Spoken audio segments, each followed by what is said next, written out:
To global channel Jayanthi Amirishetti tip and cooking ఛానల్కి స్వాగతం. ఈ టిప్ నచ్చితే లైక్ చేయండి, షేర్ చేయండి, సబ్స్క్రైబర్ చేయండి. మొదటిగా ఈ ఛానల్ చూసేవాళ్ళు సబ్స్క్రైబర్ చేసుకోండి.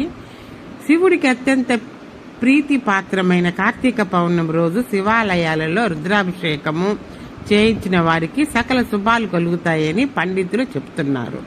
మహాశివునికి మహానాసిక పూర్వక రుద్రాభిషేకము, ఏకాదశి రుద్రాభిషేకాలను చేయించినట్లయితే కోటి జన్మల పుణ్యఫలం ప్రాప్తిస్తుందని పండితులు పేర్కొంటున్నారు.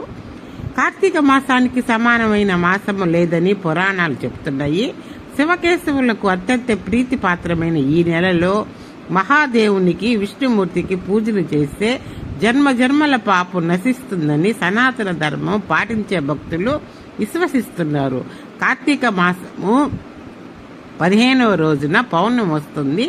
ఈ రోజునే కార్తీక పౌర్ణమి అని పిలుస్తారు. ఈ రోజున భక్తులు అత్యంత పవిత్రమైనదిగా భావిస్తారు. శివునికి అత్యంత ప్రీతిపాత్రమైన ఈ రోజున శివాలయాలలో రుద్రాభిషేకం చేయించిన వారికి సకల శుభాలు కలుగుతాయని పండితులు చెబుతున్నారు. మహాదేవునకు మహానాసిక పూర్వక రుద్రాభిషేకము, ఏకాదశి రుద్రాభిషేకాలను చేయించినట్టయితే కోటి జన్మల పుణ్యఫలం ప్రాప్తిస్తుందని పండితులు పేర్కొంటున్నారు. ఈ రోజున పవిత్ర నదిలో స్నానం చేసి శివార్చన చేయటం వల్ల పాపాలు తొలగి పుణ్యం దక్కుతుందని, ఈ రోజున మహాశివరాత్రితో సమానమైన రోజుగా భావిస్తారని, అలాగే ఈ పర్వదినాన్ని త్రిపురి పూర్ణిమ, దేవ దీపావళి అని కూడా పిలుస్తారట. మహాభారత ఇతిహాసానుసారము కార్తికేయుడు తారకాసురుని వధించిన రోజే కార్తీక పౌర్ణమిగా చెప్తారు. ప్రజలను హింసించే తారకాసురుడు భూభారహరణం జరగటంతో సంతోషంతో ఇంటికి ఇరువైపుల రాజ్య ప్రజలంతా దీపాలు వెలిగించి సంబరం చేసుకున్నారు. 1000 రాక్షసుల పాలన అంతరించిన శుభ సందర్భంగా మహాదేవుడు తాండవం చేశాడని పురాణాలు వర్ణిస్తున్నాయి. కార్తీక సోమవారాలలో కార్తీక పౌర్ణమి రోజు విశేషముగా రుద్రాభిషేకం చేయిస్తారు. ఈ విశిష్ట పర్వదినాన సత్యనారాయణ స్వామి వ్రతము చేయటంలో చాలా శ్రేష్టమైన భావిస్తారు. కార్తీక పౌర్ణమి రోజు ఉదయాన్నే లేచి కాలకృత్యాలు తీసుకొని స్నానం చేయాలి. ఒళ్ళంతా నలుగు పిండి పెట్టుకొని ఉసిరికాయతో స్నానం చేసి మంచిదని చెప్తారు. స్నానం అనంతరము ఇంటికి మామిడి తోరణాలు కట్టుకొని బంతిపూలతో అలంకరించుకోవాలి. ఇంట్లోకి పూజ గదిని పూలతో, మామిడి తోరణాలతో అలంకరించుకోవాలి.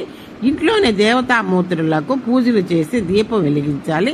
స్వామివారికి ధూపం కూడా వేసి నైవేద్యం పెట్టాలి. ఇంట్లో నిత్య పూజ చేసిన తర్వాత ఉదయాన్నే తులసి పూజ చేయాలి. ఈ రోజున తులసి పూజను చేస్తే శ్రీ మహావిష్ణువు అనుగ్రహం కలుగుతుందని భక్తులు విశ్వసిస్తారు.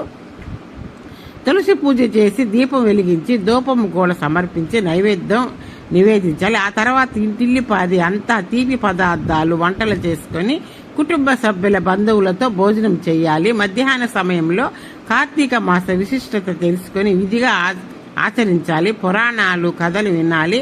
సాయంకాలం కూడా వీలైతే మళ్ళీ స్నానం చేసి సూర్యునికి అర్ఘ్యం ఇచ్చి